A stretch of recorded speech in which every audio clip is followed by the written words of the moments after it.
fait une douzaine d'années que je travaille dans la transition énergétique en France et à l'international.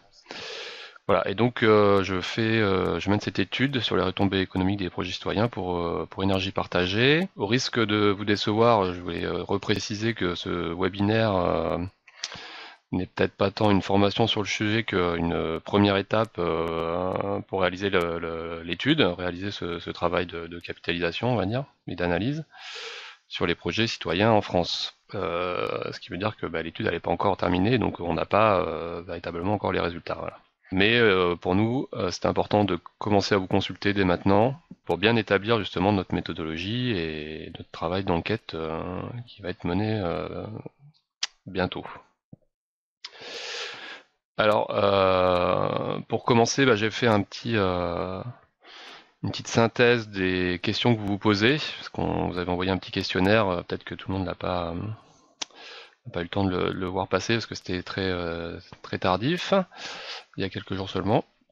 Donc pour voilà, recenser, synthétiser quelles sont les questions que vous posez sur les retombées économiques de ces projets citoyens,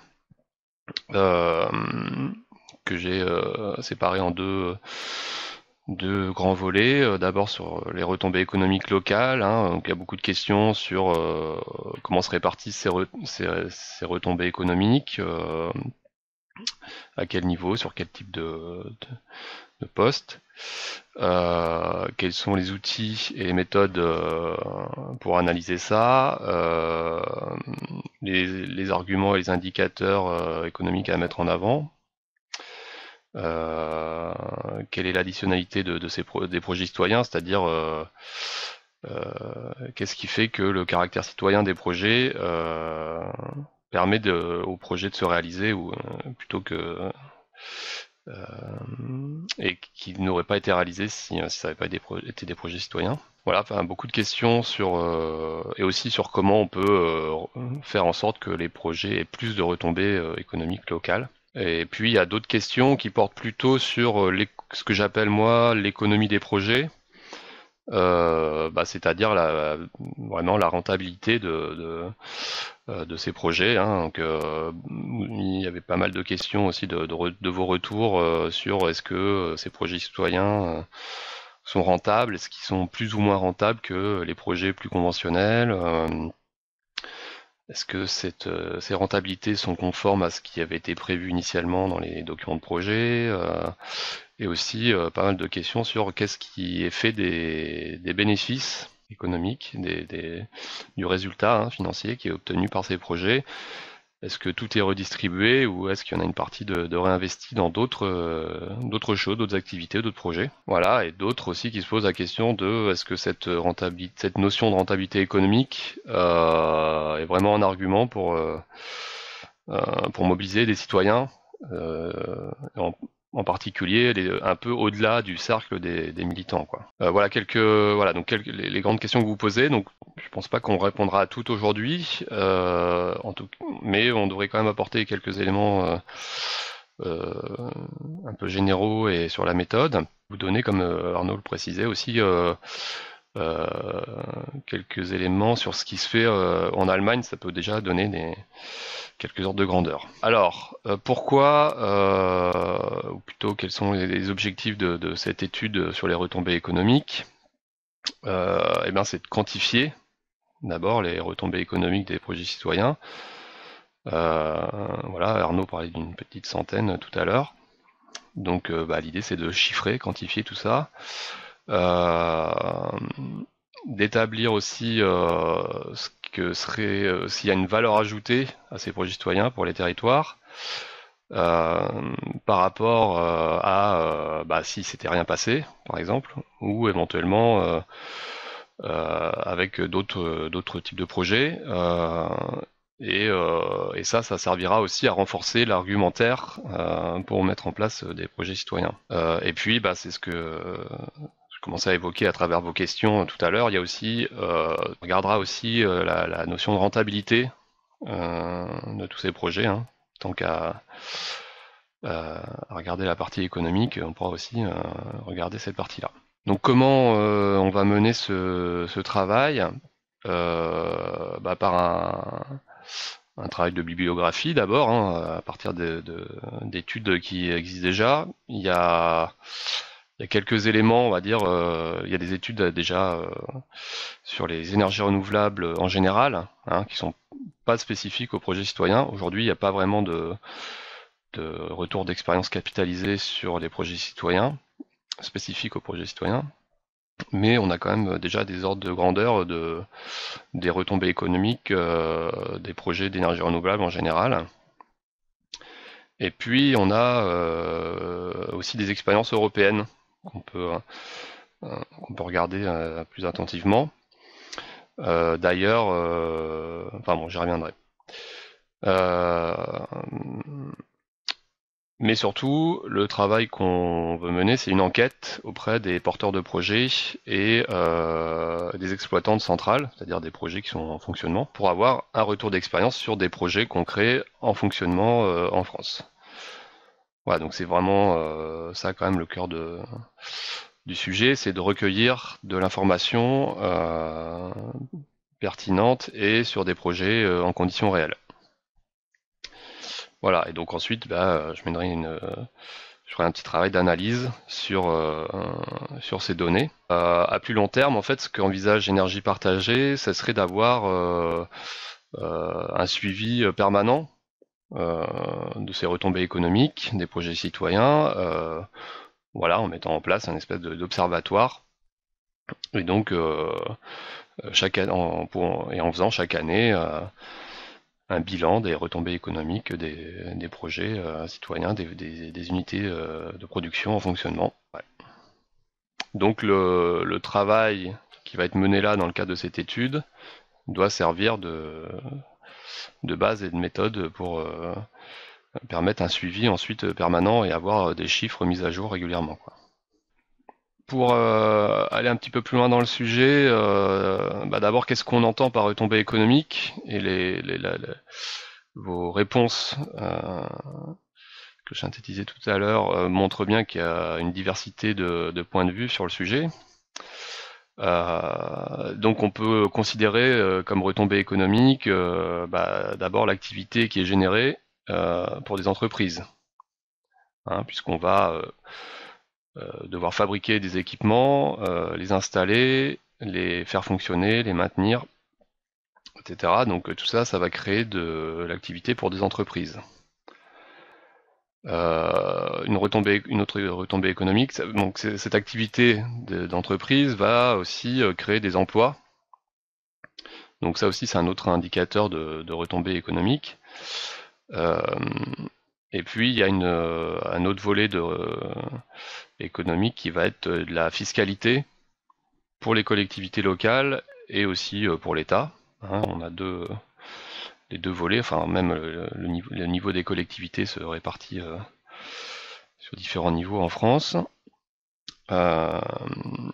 Et puis on va avoir des retombées aussi à travers, aussi, et je dirais presque surtout, à travers les bénéfices, les dividendes qui sont générés par ces unités de production qui vont entraîner de la rentabilité, hein, des dividendes pour les actionnaires, pour les sociétaires de ces projets. Donc voilà les différents types de retombées économiques qu'on peut différencier. Ouais, Cyril, Comment on les résulte? je te propose, Ouais, je m'occupe des questions, et je te les ferai part, je t'en ferai part à la fin de ta première présentation. Pour l'instant, on déroule, et puis je les prends et j'essaie de les préciser en même temps. alors on avait dit qu'on faisait une petite coupure avant l'exemple allemand. T'es à l'exemple allemand là? Ouais, Eh ben, vas-y, on continue, et puis ça va laisser le temps aux questions de remonter. ok. Donc voilà les différents types de retombées économiques qu'on peut identifier. Euh, et donc pour vous donner un exemple concret de ce qu'on peut faire et de ce vers quoi aussi on s'oriente, je voulais vous présenter rapidement ce qui a été fait en Allemagne par une association et un institut technique. Donc ça remonte déjà à quelques années, hein, c'est un travail voilà, qui a commencé depuis 2010 et même un peu avant, sur la création de valeur pour les territoires locaux par les énergies renouvelables. Donc eux, ils sont dans bon, le contexte allemand est un peu différent du nôtre. Donc là, ce travail-là, ça concerne les retombées économiques des énergies renouvelables en général, et pas spécifiquement aux projets citoyens, puisque dans le contexte allemand, en fait, ils ont un peu moins cette différence projet citoyen, pas citoyen, puisque eux, dans une grande partie des projets de production d'énergie renouvelable, il y a une implication forte des acteurs locaux. Hein, c'est presque systématique. Enfin, en tout cas, il y a beaucoup moins cette différenciation entre projets conventionnels, projets citoyens. Donc eux, ils ont voulu regarder quel était l'impact économique des énergies renouvelables en général pour les territoires. Et dans le même but que nous, hein, c'est-à-dire aussi renforcer l'argumentaire pour les énergies renouvelables. Et ils ont regardé aussi toutes les formes d'énergie, hein, pas seulement la production d'électricité, mais il y a aussi tout ce qui concerne le chauffage et même la production de biocarburants. Donc ce travail allemand, il s'appuie sur la méthodologie de la création de valeur. Hein, c'est une méthode d'analyse commune en économie qui va recenser à la fois les bénéfices nets des entreprises liés à l'activité économique des projets d'énergie renouvelable, enfin du projet étudié, les revenus nets des employés qui sont intervenus sur le projet, et puis la fiscalité. Voilà, donc c'est ce qui est schématisé dans le dessin en dessous. Donc il y a 3 volets de création de valeur. Voilà, donc cette création de valeur, elle se réalise à plusieurs étapes, hein, donc qui est très très similaire aux nôtres, hein, chez nous évidemment. Donc eux, ils intègrent aussi la fabrication des équipements, fabrication des matériels, parce que aussi ils ont ils ont des industries qui fabriquent des matériels d'énergie renouvelable en Allemagne, ce qui est un peu moins le cas chez nous.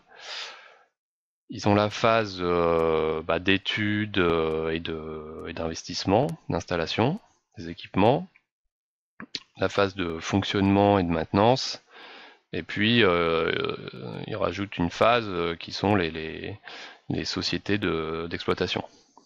C'est pas vraiment une phase, on va dire, mais qui mettent sous cette forme.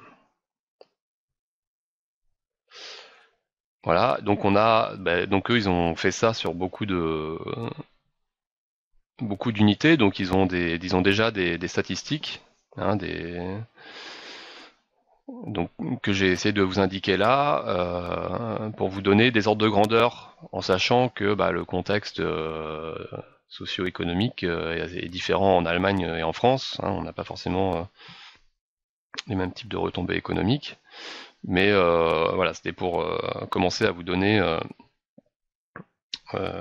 quelques indications. Donc, par exemple, pour un système éolien de 2 MW, qui est en gros aujourd'hui l'équivalent d'une éolienne, on va dire, une grande éolienne,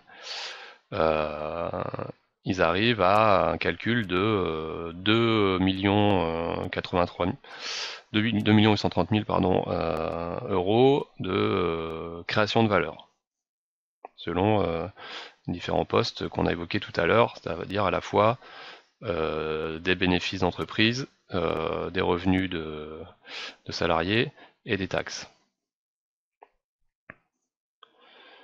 Et comme je disais tout à l'heure, vous voyez qu'ils ont vraiment travaillé sur toutes les énergies, hein, donc même sur des chaufferies bois, hein, vous voyez, où la création de valeur est beaucoup plus importante d'ailleurs que sur l'éolien.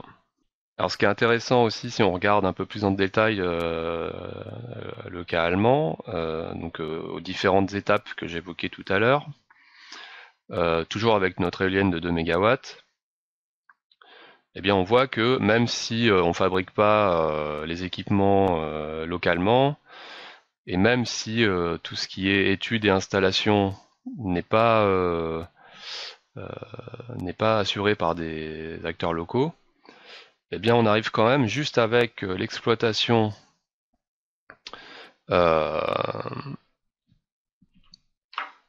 et la société d'exploitation juste à part avec la partie voilà vraiment exploitation de la de la de l'éolienne, on arrive quand même à 2,2 millions d'euros de création de valeur. Donc ça reste tout à fait conséquent, même si voilà, les autres étapes sont pas assurées par là. Ce qui veut dire aussi que c'est quand même le volet important des projets d'énergie renouvelable. Voilà, si on regarde aussi dans le détail pour les taxes, bah là encore, si on si on considère que effectivement les équipements n'ont toujours pas été fabriqués localement et qu'ils n'ont pas non plus été installés par des entreprises locales, juste avec l'exploitation, on est déjà avec 10 000 euros de taxes pour la commune, pour la collectivité, plus à peu près plus 3 200 euros de d'impôt sur le revenu, puisque en Allemagne, la région fédérale a une partie des impôts, une partie qui va à l'État et une partie qui reste locale. Ce qui fait sur l'ensemble de la durée de vie, voilà, ou disons sur 20 ans d'exploitation, des taxes à hauteur de 260 000 euros juste sur la partie exploitation de l'unité. Donc voilà, on voit que c'est quand même des montants pas négligeables pour des collectivités locales. Voilà, mais encore une fois, ça donne des ordres de grandeur, mais la fiscalité est pas la même évidemment en Allemagne qu'en France. Voilà, et pour terminer sur l'exemple allemand, donc eux, ils ont abouti à un calculateur en ligne, hein, à partir de cette méthode de calcul. Donc ils ont mis en place un calculateur en ligne pour permettre aux collectivités locales, aux porteurs de projets, d'analyser quelles seront les retombées économiques d'un projet en particulier. Voilà, donc ils saisissent un certain nombre de paramètres, les puissances d'équipement, etc. Et ensuite, pour chaque étape, euh, on peut saisir la partie, quelle part de l'activité a été locale ou pas locale. C'est-à-dire sur l'installation et tout ce qui est toute la partie études, eh ben, on va pouvoir saisir que une partie de ces études et de cette installation a été réalisée par des entreprises locales. Voilà, bon là, par exemple, là c'était 80%. Et ainsi de suite sur les différentes étapes. Et on obtient le résultat qui est à côté. Bon, c'est pas très lisible à l'écran, hein, mais le but n'était pas forcément de regarder les résultats détaillés. Voilà donc le type de choses qu'ont mis en place les Allemands. Et donc ce que je voulais dire tout à l'heure aussi, c'est que du coup, on réfléchit aussi en ce moment à mettre en place cette méthodologie au niveau européen, ou en tout cas à partager ça, pour que ça puisse être mis en place dans les différents pays. Donc, mais bon, c'est pas encore en cours réellement pour l'instant. C'est une réflexion. Et donc, nous, le travail qu'on va mener là dans le cadre de cette étude, on va aussi faire en sorte que ça puisse être utile à un moment donné euh, pour ce futur travail à venir, ou que, en tout cas, les données qu'on va produire puissent être utilisables et compatibles entre guillemets, voilà, en termes de méthodologie. Voilà, donc j'ai vu beaucoup de questions défiler sans vraiment regarder de quoi il s'agissait. Est-ce qu'on revient dessus, Arnaud? Ben oui, je te propose qu'on revienne dessus. Alors, je vais te les donner un petit peu dans l'ordre, pas forcément dans l'ordre dans lequel elles sont arrivées. Et déjà, les plus faciles, il y avait une question sur la répartition de la valeur créée à chacune des quatre étapes d'un projet. Alors, on l'a un petit peu vu dans la suite de ton propos, avec des moyennes allemandes. Et donc, on voit que, notamment que dans cette valeur, dans cette chaîne de valeur, d'une part, ça va varier beaucoup entre les filières. Je me permets de faire la réponse tout de suite. Et ça va en plus être un enjeu important à la maintenance sur la durée de vie de l'installation. Et c'est l'enjeu économique n'est pas que au moment de l'investissement. Après, les répartitions entre les différentes étapes de la chaîne de valeur va beaucoup dépendre des filières. Je ne sais pas si tu veux compléter, Cyril, là-dessus. Non, non, c'est ça, hein, c'est-à-dire que bah oui, il y a une différence entre les filières. Alors encore une fois, ça c'est des chiffres allemands, ça correspond pas forcément à la situation en France, hein. Mais globalement, ce qui est intéressant de regarder sur les étapes, c'est que c'est à la fois la partie exploitation et la partie investissement dividende qui sont les gros volets, hein, de cette création de valeur, ce qui n'est pas une surprise bien sûr, mais c'est à bien garder en tête. A priori, ce ratio, enfin cette répartition sera pareil en France, quoi, hein. Du coup, il y a une question sur la durée de vie et le calcul de tout ça. Est-ce que ce sont des calculs sur l'ensemble de la durée de vie des installations? Alors les Allemands, oui, donc je crois qu'ils prennent 20 ans, mais je sais pas s'ils prennent 20 ans pour chaque en fait. C'est bon, j'ai un petit doute là-dessus. Donc je sais pas exactement quelle durée ils prennent pour chaque installation, mais ils prennent euh, voilà, pour l'éolien ils avaient pris 20 ans, donc c'est plutôt une durée d'exploitation, je dirais, en sachant qu'ils prennent aussi en compte le coût de démantèlement, hein, dans ces calculs. Ok. Donc Voilà. on peut se demander sur la prise en compte de la valeur résiduelle de l'installation après 20 ans. Euh, Si on prend en compte le démantèlement, est-ce qu'on prend en compte la valeur que l'install a encore au bout de 20 ans? Parfois elle en a, sur le solaire par exemple. Oui, bah je sais pas en fait, ça je j'ai pas le détail malheureusement de la méthodologie. Moi, je l'ai pas encore parce que voilà, j'ai commencé à contacter ces acteurs allemands qui font ça. J'ai pas encore lu la méthodologie détaillée, mais donc je sais pas exactement ce qu'ils prennent, voilà, dans le détail, ce qu'ils prennent en compte ou pas, quoi. Ok, Donc s'il y a une valeur résiduelle, ça je sais pas dire. ok. Bien. La question qu'on peut se poser, c'est est-ce que nous on veut la prendre après, quoi, Ouais. et comment on l'estime. Il y avait une question sur des projets qui sont peu rentables, par exemple du solaire en toiture à Paris. Aujourd'hui, ce sont des projets qui vont remonter très peu de bénéfices. Du coup, si les porteurs de projets souhaitent parler des retombées économiques du projet, une personne se demande si on peut parler alors elle ne précise pas plus, mais de l'épargne citoyenne.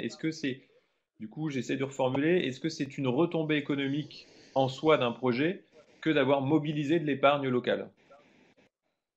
Même si cette épargne, ensuite, elle est investie dans un projet qui est peu rentable, faiblement rentable, voire juste à zéro, quoi.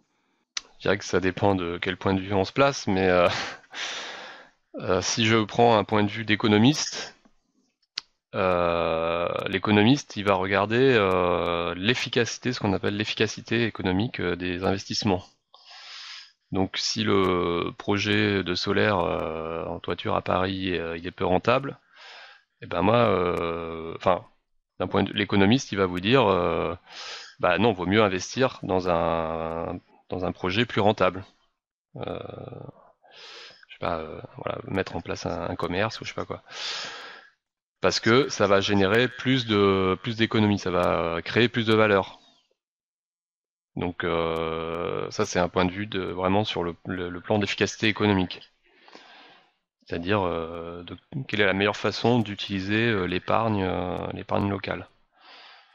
Maintenant, si on considère que l'épargne locale, sinon, elle reste à la banque pour financer des projets d'énergie fossile, bah c'est sûr que même si le projet est peu rentable, là, du coup, ça prend un autre sens. Mais ça va pas se formuler sous des retombées économiques locales. Enfin, pas aussi clairement, quoi. Après, voilà, là aussi, si on considère que son épargne à la banque aujourd'hui, elle est principalement utilisée pour des projets pas très environnementaux ni très locaux. Bon, bah là, le fait de la mettre sur une activité plus locale, ça peut présenter un intérêt éventuellement. Mais bon, du coup, ça me permet de faire une remarque plus générale sur ces notions de retombées économiques, puisque je voyais aussi dans un certain nombre de questions et de commentaires, est-ce que les projets citoyens créent plus ou moins de retombées économiques. Donc ça c'est un point sur lequel il faut faire assez attention sur ce qu'on dit, puisque a priori, voilà, un projet citoyen va pas nécessairement générer plus de retombées économiques, c'est-à-dire sur le plan quantitatif, qu'un projet plus classique. C'est à peu près les mêmes types d'investissements, à peu près les mêmes coûts d'exploitation, etc. Donc, et puis les rentabilités semblables. Donc, en termes quantitatifs, un projet citoyen va pas forcément créer plus de valeur qu'un projet conventionnel ou peut-être à la marge. Enfin, ça, en tout cas, on le sait pas encore. Par contre, un projet citoyen, il va créer la valeur plus localement. C'est ça qui est important de bien différencier.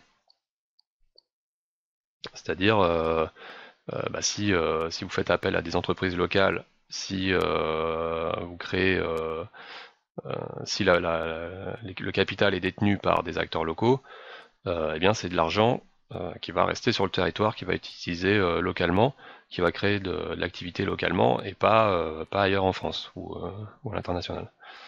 Voilà, donc je pense qu'il faut faire attention parce que aujourd'hui on n'est pas du tout certain qu'un projet citoyen ça crée plus de valeur qu'un projet classique. Par contre, ça va la créer plus localement. Il y avait sur la question de la certification, et là il y a un échange entre PH Marne et Dorian Lidvin. Bah, Dorian, tu proposes de prendre la parole, je te la passerai à un moment si tu veux dire quel est le projet de recherche en cours de votre côté. Mais c'est sur la question de bon, comment on peut donner de la crédibilité aux chiffres qu'on va remonter et à la méthode et aux indicateurs qu'on sortira. Est-ce que c'est crédible pour les partenaires institutionnels et les autres acteurs? Ça, voilà, je te laisse réagir là-dessus si tu le souhaites. Oui, bah il n'y a pas de. Enfin bon, peut-être Dorian pourra compléter dessus sur la certification. Je sais pas de quelle certification on peut envisager. On peut être enfin, en gros, on est crédible selon si on est capable de présenter, d'expliquer la méthodologie et que la méthodologie est crédible. En gros, c'est ça le sujet, quoi. Donc, typiquement, la notion de valeur ajoutée qu'utilisaient les Allemands, ça, c'est une méthode d'analyse commune, courante, comprise par les économistes. Donc, c'est pour ça que si on arrive à faire, enfin que l'idée, ça serait d'arriver à travailler un peu sur les mêmes modalités. Donc moi, en tout cas, je suis très vigilant sur le sujet pour pas qu'on dise n'importe quoi, effectivement, et surtout qu'on évite des doubles comptes. Voilà. Je vais pas rentrer trop dans le détail de l'analyse économique, mais en gros, c'est ça l'idée. C'est pour ça que je différenciais tout à l'heure en intro les différents postes de création de valeur, parce qu'ils vont pas forcément tous se cumuler, hein, entre l'entreprise qui crée des bénéfices et puis ensuite qui se transforme en salaire et en taxes locales. Voilà, il faut essayer de faire la part de choses sur ce qui est créé et transféré d'une structure à une autre, quoi. Donc, on va dire la crédibilité du travail, et ben, c'est la méthodologie qu'on emploie et c'est là-dessus qu'il faut être rigoureux. Donc, euh, là, en l'occurrence, moi, je travaille pas tout seul, donc déjà, bah, je consulte tous les partenaires d'énergie partagée qui peuvent être pertinents sur le sujet. Mais aussi des spécialistes de la question et notamment des chercheurs en économie. Ok. Alors, j'ai deux petites questions, je pense, qui méritent qui vont être assez. Enfin, les réponses devraient être courtes. Et ensuite, plusieurs questions vraiment de fond sur la méthode. Sur les deux petites questions, quelqu'un fait remarquer que les données du calculateur allemand datent de 2010 et qu'elles ont évolué depuis. Est-ce que tu en as une idée? Est-ce que tu connais cette évolution? Et puis l'autre petite question, c'est est-ce que le calculateur là allemand est en Creative Commons? Et donc là, je donne une partie de la réponse au survolté et à Antoine. En tout cas, nous, ce que nous ferons, ce sera en Creative Commons et évidemment, ça sera adapté à la fiscalité française. Et dès maintenant, sur la liste de discussion d'énergie partagée, il y a eu pas mal d'échanges sur la fiscalité française pour l'éolien ou pour le photovoltaïque et on est en train de consolider les échanges là-dessus pour avoir un peu des calculateurs plus simples à travailler pour faire nos plans de financement.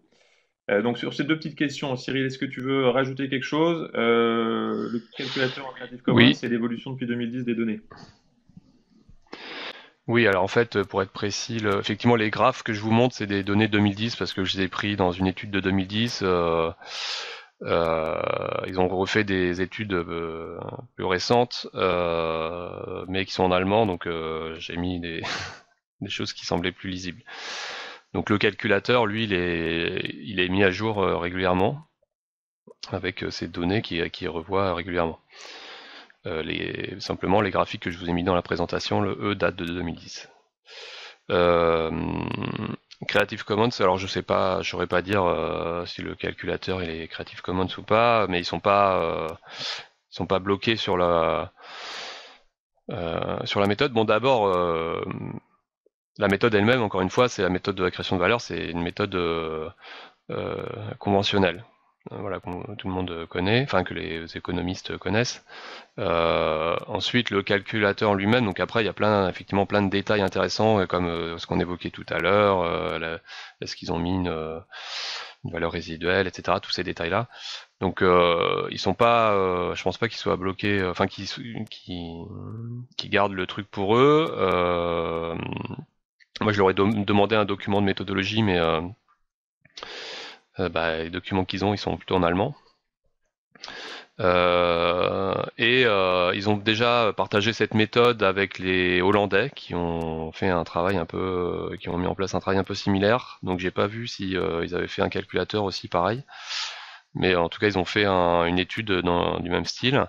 Et comme je disais tout à l'heure, on envisage aujourd'hui de faire un projet européen pour développer la méthode à l'échelle européenne, quoi. Puisque la méthode va être similaire, mais évidemment il y a plein de choses à adapter pour le contexte de chaque pays, hein. Tous les ratios de valeur sont pas les mêmes, les fiscalités fonctionnent différemment, etc., etc. Les territoires aussi sont différents, donc il y a beaucoup de choses à adapter. Donc ça devrait être fait pour la France à un moment donné, mais voilà, je peux pas dire quand aujourd'hui, quoi.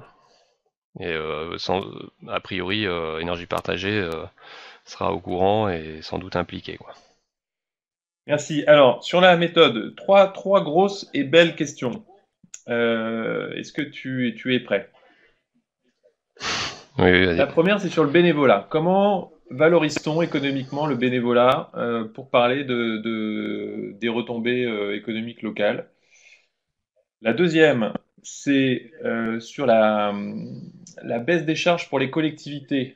Si on prend par exemple un projet de méthanisation, ça va réduire les coûts de gestion des. Enfin, si ça réduit les coûts de gestion des déchets en les valorisant, comment est-ce pris en compte dans un calcul avec une dimension territoriale?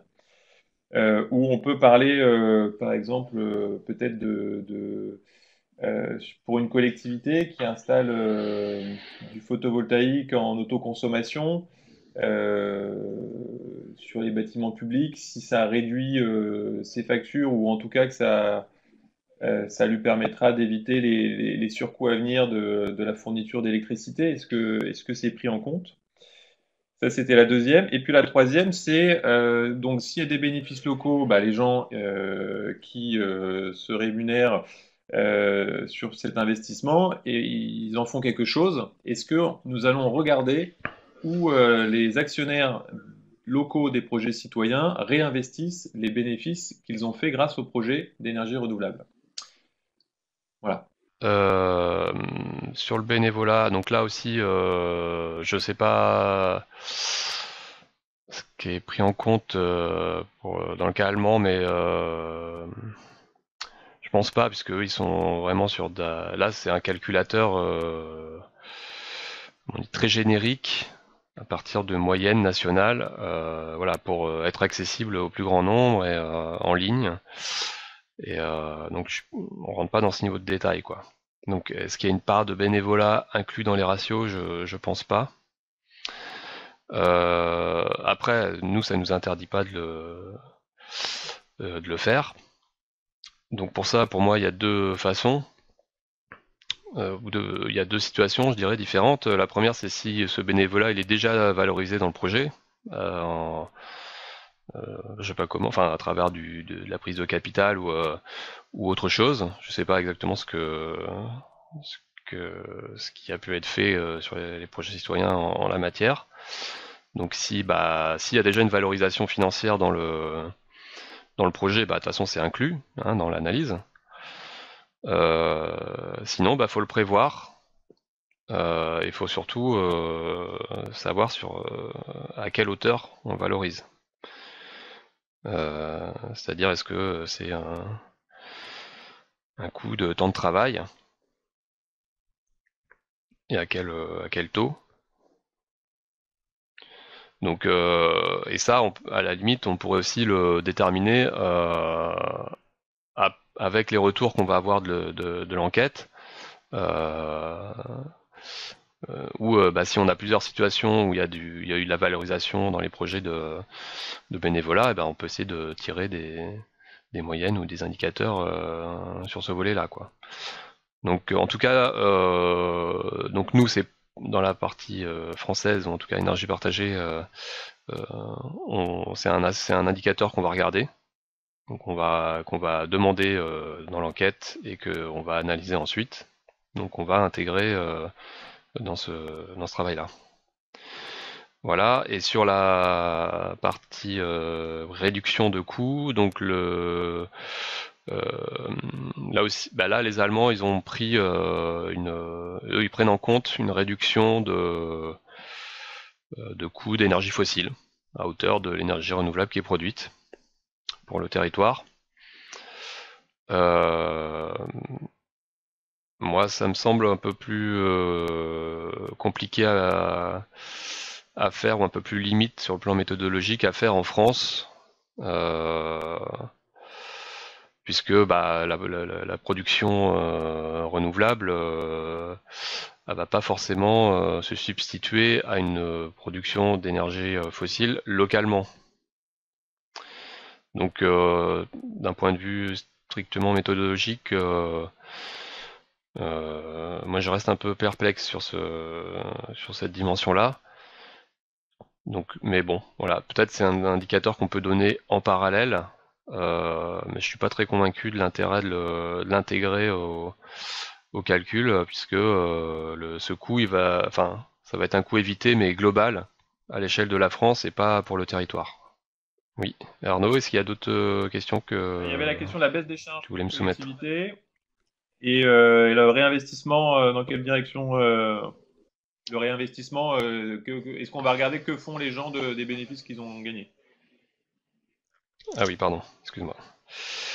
Donc la baisse des charges, voilà, donc je disais, bah faut vraiment regarder dans le détail parce que sur l'énergie, c'est pas évident, sur l'énergie électrique, d'autant que, pardon, bref. Oui, c'est rarement les collectivités locales qui, aujourd'hui, qui produisent l'énergie. Par contre, sur les déchets, là, c'est tout à fait pertinent, oui. De toute façon, là aussi, c'est intégré dans je dirais, dans les coûts de projet, puisque, enfin, dans l'économie du projet, puisque s'il y a une économie, euh, s'il y a une économie de, voilà, de traitement de déchets, bah, ça se traduit par une prestation de service. Donc, pour moi, c'est intégré directement dans l'économie du projet, quoi. Pour les investissements locaux, donc, ah oui, les réinvestissements locaux, donc ça aussi, ça fait partie des choses qu'on va enquêter. On vous demandera de préciser pour analyser effectivement si quelle est la part de dividendes et enfin, de bénéfices qui est distribuée et quelle est la part qui éventuellement est réinvestie directement dans de nouveaux projets ou qui est réinvesti en parallèle dans des activités de sensibilisation. Je sais que ça se fait déjà sur certains de vos projets. Ok, merci. Alors, avant que je te passe la parole pour continuer de nous présenter du coup la méthodo qui va reprendre un peu ces éléments et vous montrer dans quelle direction on va. Des petites questions qui sont un peu hors sujet, du coup je me permets de les traiter tout seul et rapidement. Sur la priorité de raccordement donnée en Allemagne, et est-ce que c'est le cas en France?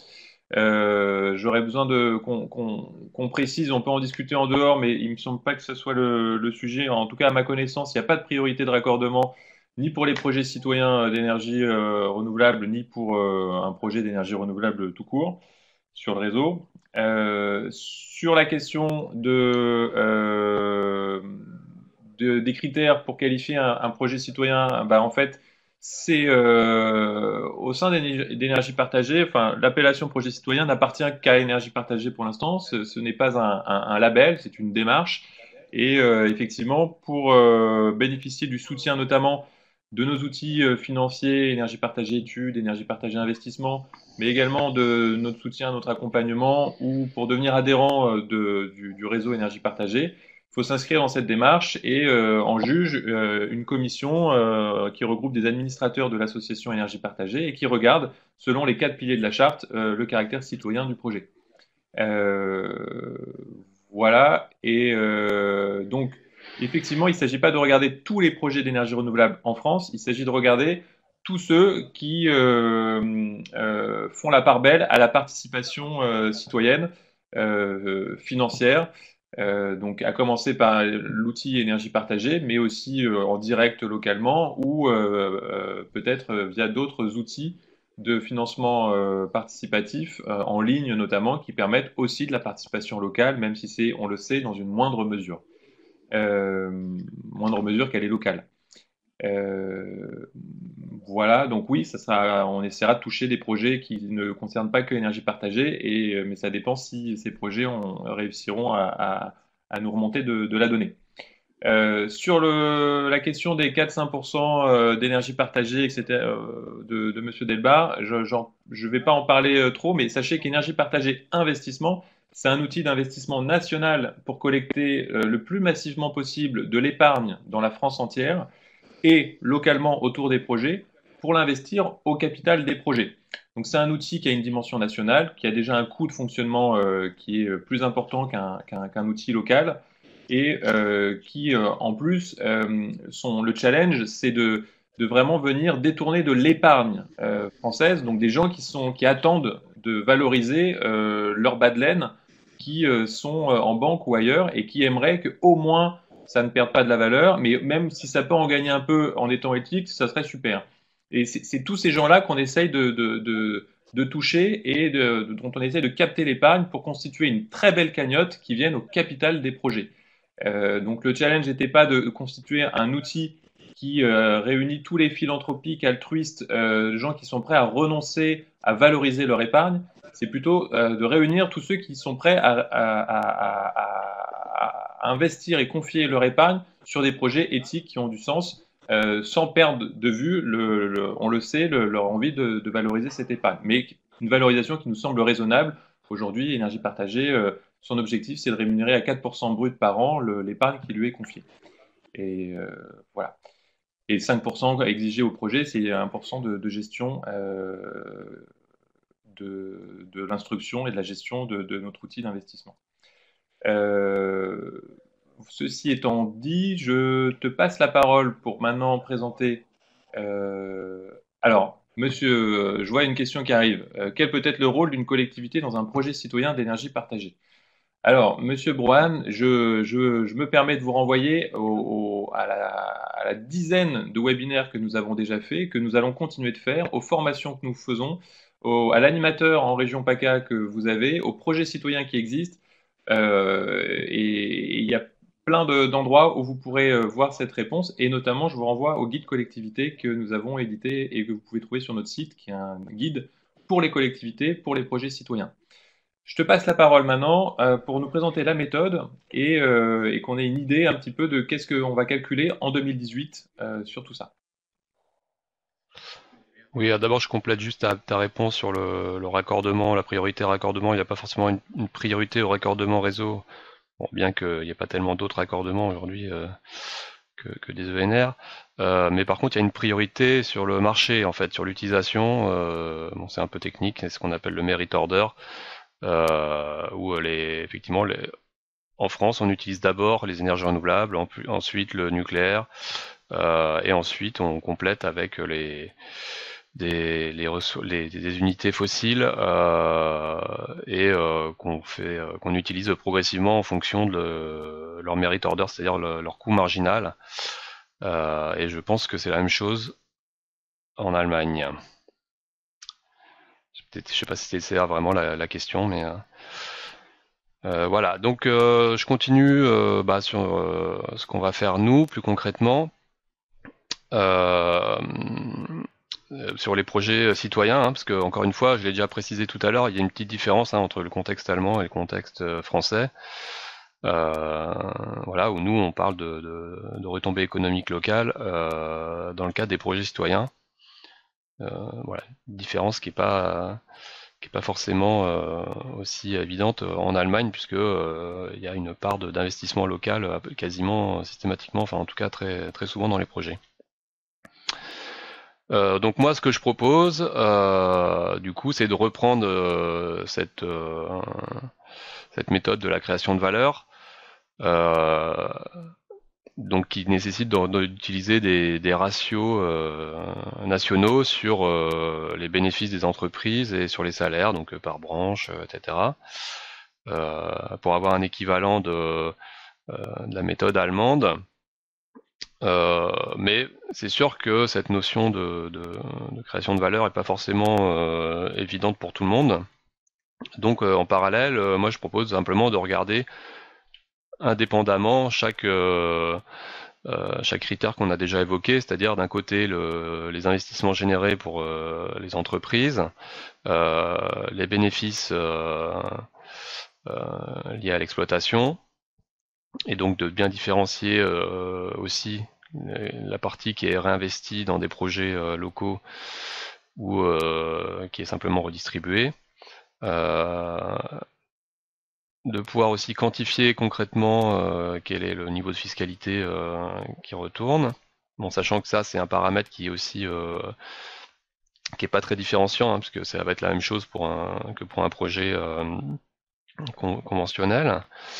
Et puis les emplois créés. Voilà, mais on peut pas associer, encore une fois, hein, je redis, hein, sur un plan méthodologique, on peut pas associer tous ces indicateurs, on peut pas les sommer et dire c'est l'ensemble de tout ça, la création de valeur, puisque il y aurait dans ce cas des doubles comptes. Voilà, mais en fait, ce qui est très important sur ce travail, c'est bon, bien sûr de quantifier tout ça, mais surtout de localiser chacune de ces dépenses, de ces investissements, pour bien catégoriser si c'est de l'activité locale ou pas locale. En gros, c'est ça le principe de la méthode que je propose là, c'est simplement de localiser les impacts économiques de chaque étape. Et donc cette localisation, on propose de la faire à 3 niveaux. Un niveau local, donc sur le territoire, pour lequel on va prendre une échelle communale ou intercommunale. Et puis ensuite, on regardera quand même les autres niveaux, donc départemental, régional, parce que il y a aussi des activités qui pourraient être considérées comme locales à cette échelle-là, et puis tout le reste qui n'est pas du tout local, donc mais national, international.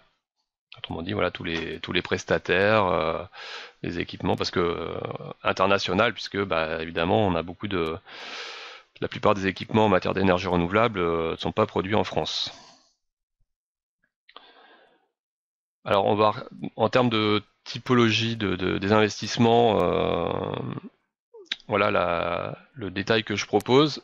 Donc l'idée c'est pas d'aller vraiment dans un détail très fin de chaque phase d'investissement et de dépenses, mais plutôt de regarder les étapes où il pourrait y avoir justement une différenciation entre du local et du pas local.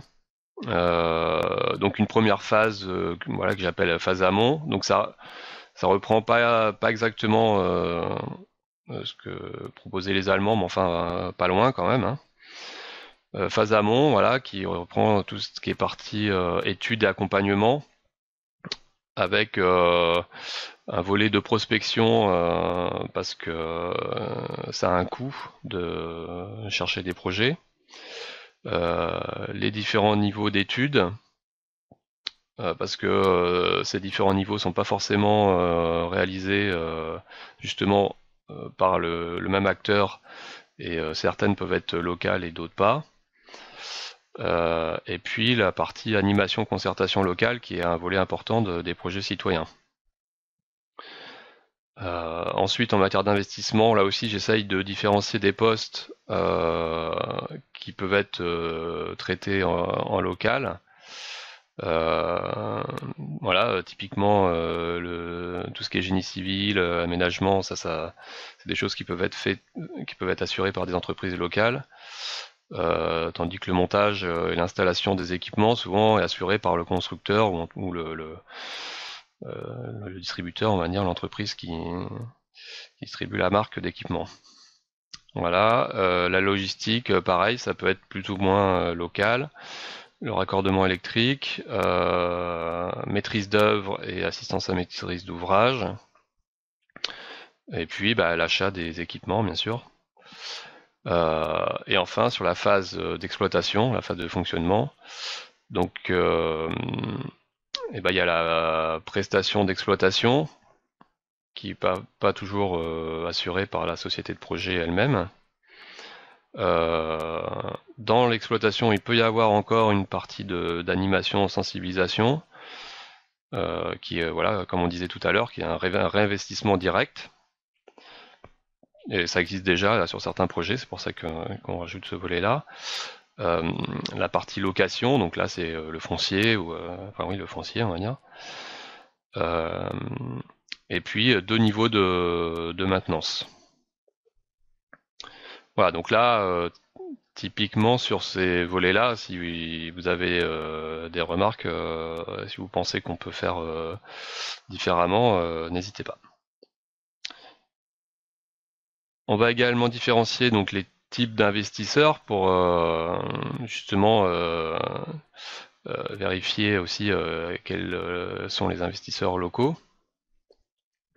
Donc avec un investisseur, une partie d'investissement pas local justement, extraterritoriaux, les acteurs publics qui peuvent être en dehors du territoire ou sur le territoire, ça peut être une institution financière nationale par exemple, les citoyens, et puis on met énergie partagée aussi un peu à part, puisque bah, c'est de l'investissement citoyen, mais pas complètement local, puisque dans énergie partagée, ça peut être les investissements peuvent venir de toutes parts. Voilà. Et puis il peut y avoir d'autres outils de financement participatif, donc en général plutôt sur de la dette. Euh, et là, bah, on demandera à chacun de préciser à quoi il a fait appel, à quel outil, avec un taux, une durée, etc. Et puis, on regardera aussi, comme je disais tout à l'heure, ce que j'appelle l'économie des projets, la rentabilité, en regardant bah, des critères très simples, hein, la production électrique, le chiffre d'affaires généré, les coûts d'exploitation, l'excédent coût d'exploitation, le résultat net, enfin voilà, tout un tas d'indicateurs économiques classiques. Et puis, c'est là qu'on pourra différencier la part des bénéfices qui est mise en réserve et la part qui est réinvestie ou qui est distribuée en dividendes. Sur la fiscalité, bah là vous avez un bon topo de la fiscalité française sur ce type de projet. Donc on a la TFPB. Bon, je sais pas si c'est nécessaire de rentrer dans le détail de Propose chaque, de hein, pas mais rentrer dans le détail, il y a une Cyril. taxe. On rentre pas dans- Ne Comment? rentre pas dans le détail de la fiscalité. Comme il nous reste 20 minutes et qu'il y a eu des questions qui sont arrivées, je te propose d'aller rapidement à la fin de ta méthodo et puis on prend les questions. Ok, bah de toute façon j'ai fini. Et puis bah après de ça, je vais sortir un certain nombre d'indicateurs, voilà, que j'ai listés là. Là non plus, c'est pas forcément nécessaire de rentrer complètement dans le détail, mais voilà, des emplois, le volume global de dividendes, des ratios, la part des retombées économiques sur chaque niveau territorial qu'on a défini, et puis des ratios de retombées économiques par kilowatt, par euro investi, etc. Là aussi, si vous avez une idée de ratio précis qui vous semblerait pertinent, et ben, faites-en nous part, comme ça on pourra regarder plus précisément. Voilà, j'ai terminé, si ce n'est que j'avais une diapo qui s'est retrouvée au début, je sais pas pourquoi, sur laquelle je voulais terminer. Voilà. Et donc, pour terminer, ce qu'on attend de vous, parce que comme voilà, encore une fois, c'est pas une formation en bonne et due forme, hein, c'est plutôt un lancement de l'étude et une concertation. Ce qu'on attend de vous aujourd'hui, bah, pour les porteurs de projets et les exploitants, ce qui n'est pas tous votre cas, hein, qui écoutez le webinaire, c'est de répondre à l'enquête. Donc, autrement dit, bah, vous la recevrez pas tous hein, si vous n'avez pas de projet très avancé. Donc de répondre à cette enquête. Aussi, ce que je vous demande dès maintenant, c'est dans quelles conditions vous seriez prêt à justement à renseigner des informations d'exploitation régulièrement pour permettre cette activité d'observatoire qu'envisage Énergie Partagée, pour avoir des données mises à jour régulièrement. Et puis voilà, quels indicateurs vous intéressent? Est-ce que les périmètres qu'on a choisis vous semblent pertinents? Euh, Quel type d'outils vous serait utile concernant les retombées économiques? Bon là on a vu le calculateur allemand. Comme je disais aussi, c'est un calculateur assez générique, mais qui donne une bonne approximation. Est-ce que c'est ce genre d'outil-là ou est-ce que c'est des choses plus précises, plus détaillées?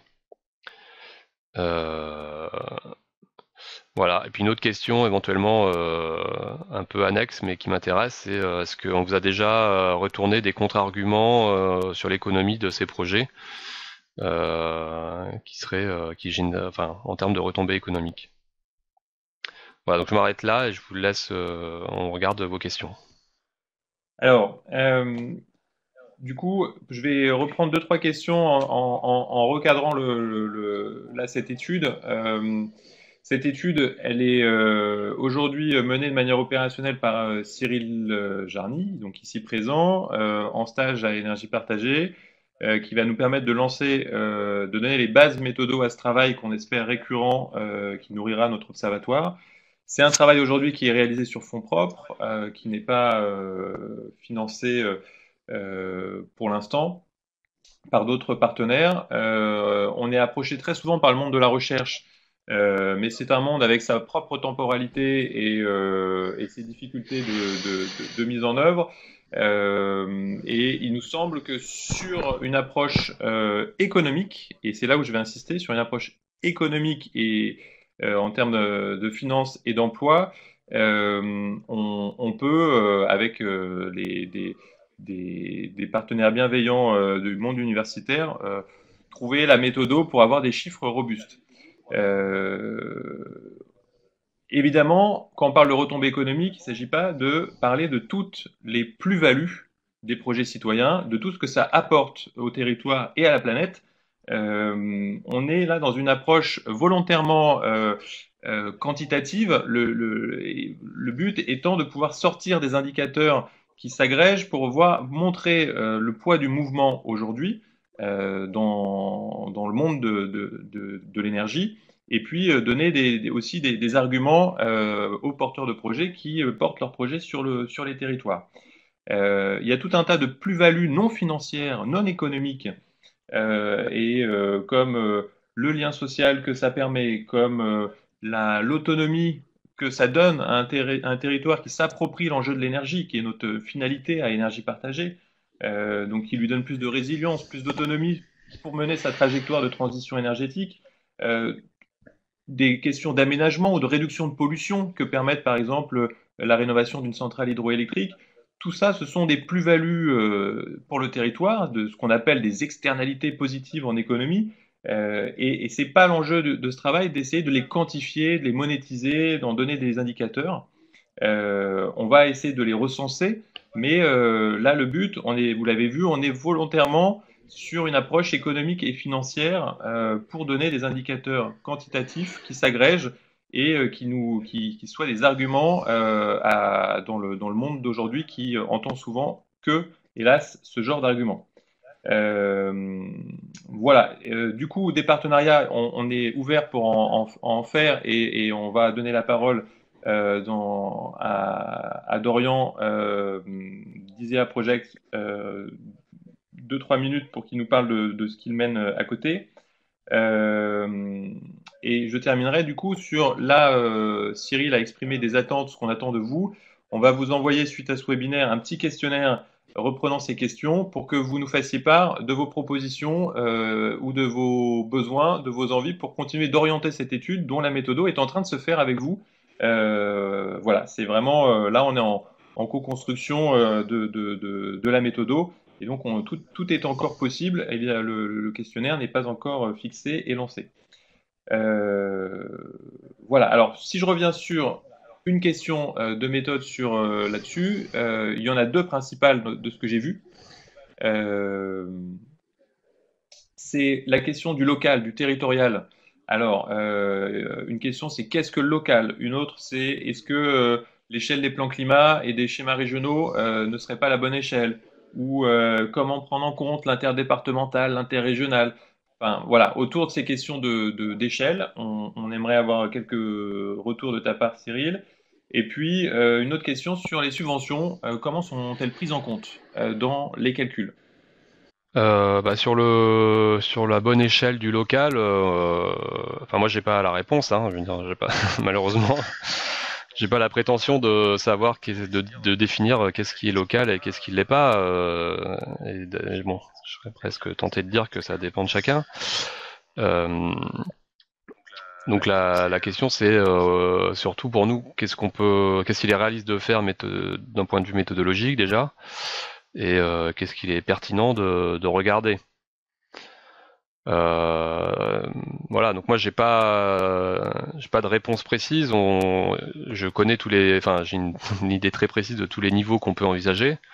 Voilà, de la commune à la région, en passant par tous les EPCI, les parcs, les pays, les bassins de vie, départements, etc.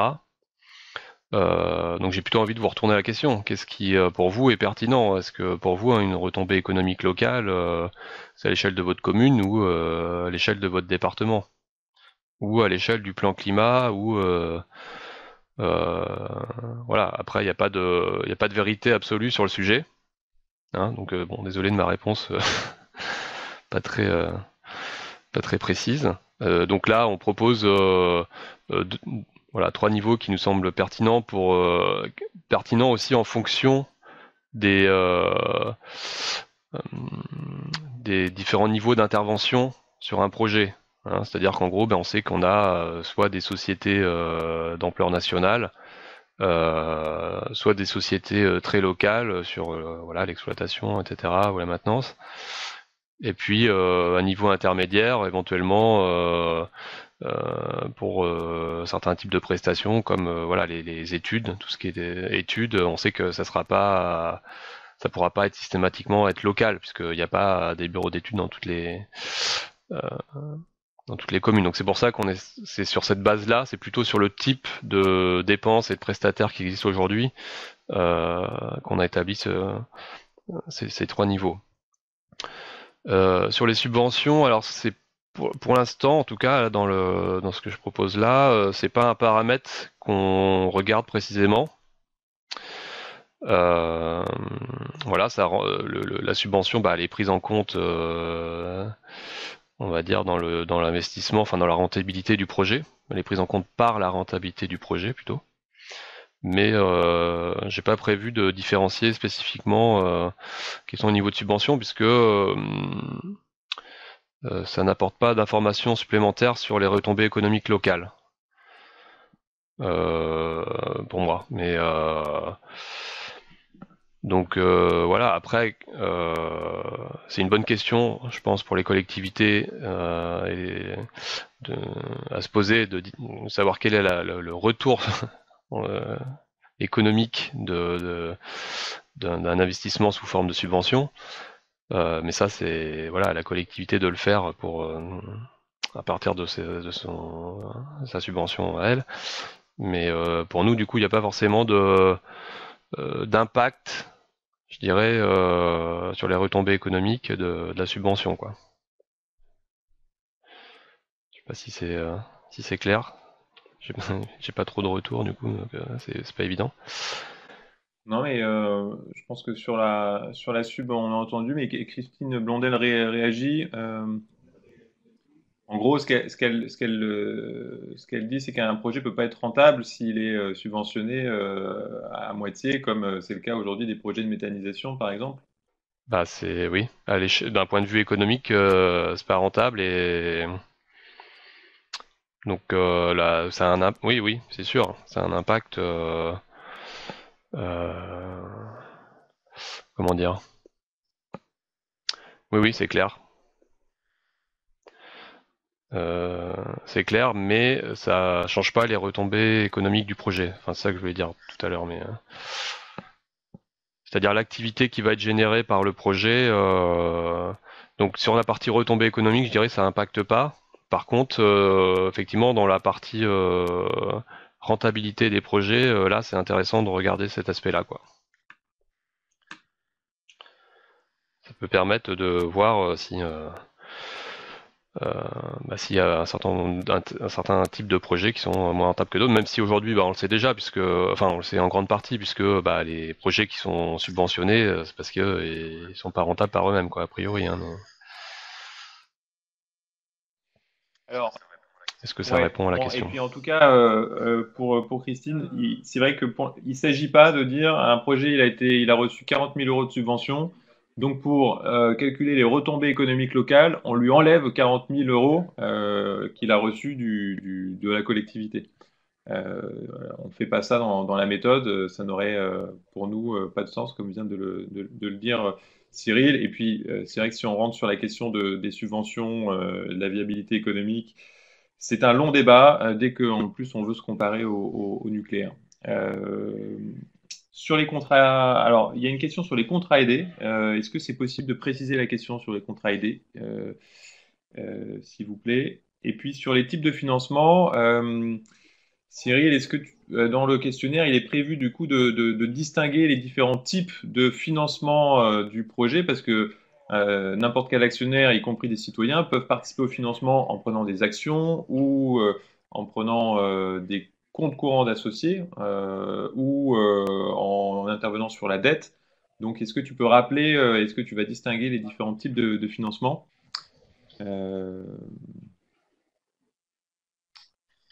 Et Dorian, je te propose après cette série de questionnaires de prendre la parole. Du coup, merci de faire le petit test micro dans l'onglet Réunion. Donc sur la partie typologie d'investisseurs, évidemment, je l'ai pas précisé tout à l'heure, on différencie l'investissement en dette et en capital, ou plutôt l'investissement. Enfin bon, oui, voilà. Pour faire simple, restons là-dessus. Donc c'est pour ça que je disais, donc typiquement les outils de financement participatif autres, en général, c'est plutôt du financement de la dette. Euh, Alors que ce qu'on a là, ça va être plutôt de l'investissement en capital. Donc on différencie bien les deux. Les Allemands, eux, vont jusqu'à préciser si c'est une banque locale qui fait le prêt, par exemple. Euh, Là-dessus, on est encore un peu perplexe sur l'intérêt de préciser. Enfin, en gros, voilà, puisque la plupart des banques en France sont nationales, sont pas locales. Ça aussi, c'est une différence de contexte avec l'Allemagne. Le fonctionnement territorial est un peu différent. Donc, enfin, est-ce qu'une agence locale de banque peut être considérée comme une banque locale? Enfin bon, ça c'est des questions qu'on peut se poser, mais on ne veut pas passer trop de temps non plus là-dessus, quoi. D'autant que la partie dette n'est pas forcément l'essentiel des retombées économiques. Ça n'a pas forcément beaucoup d'impact en termes de retombées économiques. Ok. Deux petites questions et puis je passe la parole à Dorian. Enfin, en fait, je vais y répondre peut-être tout seul. C'est sur la rentabilité. Comment on calcule la rentabilité des projets?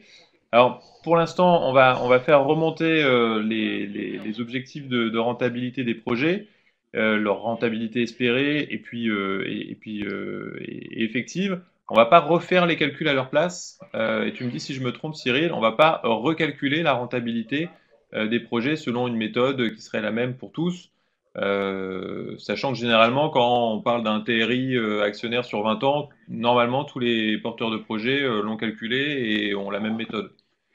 Dis-moi si je me trompe. Oui, c'est ça, a priori. Enfin, après, à vous de me dire si c'est pas le cas, mais a priori, je pense que tous les exploitants et porteurs de projets ont fait des calculs de TRI, donc on peut déjà avoir ce premier indicateur qui est comme un bon indicateur. Après, on peut envisager d'aller plus loin. A priori, il y aura les informations pour aller plus loin et faire du tech ou des choses comme ça, mais bon, je sais pas si c'est vraiment indispensable. Vaut mieux rester sur des ratios que tout le monde comprend bien, quoi. Ok. Euh, est-ce que c'est bon pour toi, Cyril? Est-ce que on t'as fini? Oui, Super. oui. Dorian, je te passe la parole. Est-ce que tu peux te présenter ton programme de recherche en moins de 5 minutes parce que j'aimerais garder la dernière minute pour conclure. Est-ce que vous m'entendez? Bonjour. On t'entend bien. Ok. À toi. Merci Arnaud, merci Cyril. Je vais faire très vite, merci de me donner l'opportunité de présenter le projet. Alors, c'est un projet qui est dans les pipes depuis un certain temps et que j'essaie de concrétiser un peu plus. Donc moi, je suis chercheur de formation, je faisais de la recherche appliquée sur des questions d'énergie, également de comportement, analyse du comportement et des usages. Et voilà, là je force ce projet parce que j'ai également été chef de projet énergie renouvelable dans le secteur dit établi pendant 3 ans et administrateur d'Enercop en parallèle. Donc il m'est venu depuis quelques années l'idée de évaluer un peu l'impact de ces projets dits citoyens sur les territoires. C'était il y a 3-4 ans déjà. Et l'idée n'est pas à la base d'un projet de recherche du tout, c'est un projet vraiment d'évaluation d'impact en essayant d'avoir des outils intelligents, quantitatifs bien sûr, mais si possible aussi pouvoir qualifier ce qui est qualitatif pour prendre en compte d'autres aspects. Donc on a monté un projet où Énergie Partagée a été partie prenante, qu'on a déposé, pour le coup du coup qui est devenu un projet de recherche présenté à l'ADEME, qui n'a pas été retenu pour un appel à projet de recherche, mais je suis en train de le retransformer en projet plutôt d'évaluation assez concret et pas recherche. Mais il y a quand même des aspects méthodaux importants, donc voilà, c'est un projet qui essaie de regarder trois volets qui est le volet socio-économique, un peu ce que traite donc Cyril là, Énergie Partagée, sur la valeur ajoutée, sur le côté économique et financier des projets et quelques extensions évidemment. Et voilà, j'aurais bien aimé pouvoir aussi aller un peu plus loin dans ce calcul. On parlait de orientation de l'épargne pour les collectivités et pour les citoyens, les emplois induits, un peu aller chercher ce qui est un peu caché aussi, si possible. Il y a le volet innovation sociale. Voilà, avec l'appropriation de la question énergétique par les citoyens, donc la question de la citoyenneté, si possible, la question des montées en compétences, voilà, il y a pas mal d'aspects à prendre, tout ne sera pas pris en compte évidemment, hein, après il y aura des priorités. Et donc l'innovation sociale aussi en termes de projets, est-ce qu'il y a une dissémination des projets, est-ce que ça a provoqué, ça a induit d'autres projets d'intérêt collectif, avec la structuration d'ambassadeurs, de dynamiques locales, et le côté de tests et expérimentation de gouvernance partagée, d'outils de gouvernance, etc. Et toujours dans l'innovation sociale, le côté des collectivités également. Elles se sont restructurées ou pas avec un secteur particulier pour ces projets. La question des réinvestissements et du lien social, on en a parlé, la résilience, ces aspects-là d'autonomie. Donc ça serait le volet innovation sociale, c'est le deuxième volet. Le troisième volet, c'est des questions d'organisation organisationnelle entre le secteur établi et le secteur citoyen. Est-ce que ça matche bien? Est-ce que ça travaille ensemble? Quelles sont les barrières et quelles sont les innovations qui ont été mises en place pour que ça puisse travailler ensemble entre ces deux secteurs? L'idée étant que ces deux secteurs peut-être n'auront pas, soit ils restent parallèles l'un à l'autre, soit il y a un peu des zones de permittivité et ça permet un peu de se coller pour être plus efficace. Le but étant d'aller quand même vers la transition énergétique globalement. Donc au niveau méthodologique, il y aura des exigences méthodo dans ce projet, si possible, évidemment, pour pouvoir justement répondre à des critiques qui pourraient venir. Et moi, je salue la démarche d'énergie partagée parce qu'il faut commencer un moment à bosser, il faut y aller, il faut produire des chiffres, il faut mettre en place une méthode, et ça, il faut le faire. Donc moi, j'essaie d'essayer aussi de pouvoir contribuer à ce projet avec Cyril autant que possible. Et le projet que je porte, j'espère s'il verra le jour, sera peut-être un approfondissement de ce travail d'énergie partagée pour aller chercher d'autres chiffres, qualifier un peu ce qui est qualitatif, essayer de le quantifier si possible, et du moins mettre en valeur voilà, des plus-values, comme disait, des valeurs ajoutées, comme disait Arnaud tout à l'heure, ou des externalités externalités positives et également négatives. Je pense qu'il y a un point qu'il faut prendre en compte dans ce type de projet, c'est que si on n'évalue que l'aspect positif, on peut être critiqué à la sortie. Donc il faut aussi pouvoir évaluer le coût. Alors on parlait de bénévolat tout à l'heure, par exemple, un coût qui me vient à l'esprit, c'est la question peut-être des fois un peu de surcharge, des projets, des équipes qui se fatiguent parce qu'on est sur des questions de bénévolat et d'implication parfois militantes, et donc il y a aussi des coûts à prendre en compte qu'il faut pas omettre pour être bien carré au niveau méthodologique. Voilà un peu mon approche. Donc si ça vous intéresse d'être un peu plus au courant de ce projet, Énergie Partagée sera probablement, enfin j'espère, sera partie prenante du projet comme c'était prévu, et d'autres acteurs. Et si ça vous intéresse, contactez-moi. Et si vous avez des idées là-dessus, des idées de financement, parce que je finis avec ça. L'idée là maintenant, c'est de trouver du financement pour un des axes que je vous ai cités, l'axe socio-économique, innovation sociale et ou organisationnel, un ou plusieurs de ces axes-là, donc en continuité du travail de Cyril et d'énergie partagée. Dites-le moi parce que j'ai une recherche de financement. La stratégie étant peut-être de commencer sur une région d'abord, peut-être la région Occitanie, dont je suis issu, ou d'autres régions qui sont actives, pour après aller éprouver une méthode au niveau national, voir un projet européen. On parlait d'observatoire européen, pourquoi pas aller vers ça. Voilà, donc je vous remercie pour l'écoute. Ok. Merci beaucoup Dorian. On va essayer du coup d'aller approfondir et trouver des financements pour financer le métier de recherche que tu représentes. Concernant cette étude sur les retombées économiques dont le périmètre, vous l'avez compris, et du coup est plus réduit, l'objectif c'est d'arriver, de lancer le questionnaire au mois de février et de le traiter, de l'analyser et de produire les résultats d'ici la fin du premier trimestre et on organisera un deuxième webinaire de restitution pour présenter les résultats de ce questionnaire. Suite à ce webinaire, on va vous envoyer du coup un prélude, une esquisse de questionnaire, 4-5 questions pour vous continuer de nous faire remonter vos conseils, vos recommandations et vos besoins par rapport aux indicateurs et à cette étude. Et puis on vous enverra aussi toutes les coordonnées, notamment celles de Dorian, pour si vous souhaitez devenir partenaire du projet de recherche qu'il a évoqué. Je m'arrête là. Cyril, est-ce que tu as autre chose à ajouter? Non, non, je remercie bien sûr tous les participants d'avoir suivi attentivement cette présentation. Voilà, et je les remercie d'avance aussi de contribuer à l'étude en fournissant des informations. Voilà. Ok. Encore merci à tous. Merci beaucoup à tous. On vous laisse vaquer à vos occupations et à bientôt pour un prochain webinaire dont les calendriers sont sur notre site à Énergie Partagée. À bientôt.